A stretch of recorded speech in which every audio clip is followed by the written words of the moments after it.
আমি আর আমার বোনু রেডি হয়ে গেছি, আমরা যাবো একটু বাজারে, কারণ আমাদের একটু দরকার আছে, অনেক কিছু কেনাকাটার আছে।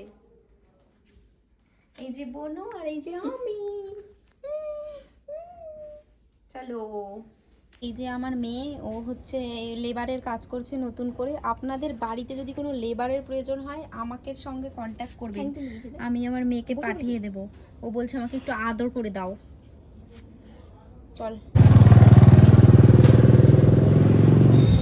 গিফট কেনা হয়ে গেছে, এবার আমরা বাড়ি যাবো। না না না, আমার দিদি দামাদামি করতে পারেনি।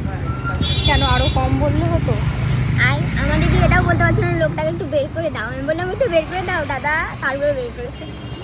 কি করব আমি বুঝতেই পারছিলাম না ওই দোকানের মালিকটা আসলে কে। আমার দিদি এখন রেডি হচ্ছে, জন্মদিন বাড়িতে যাবে। আর এই যে হলাম আমি।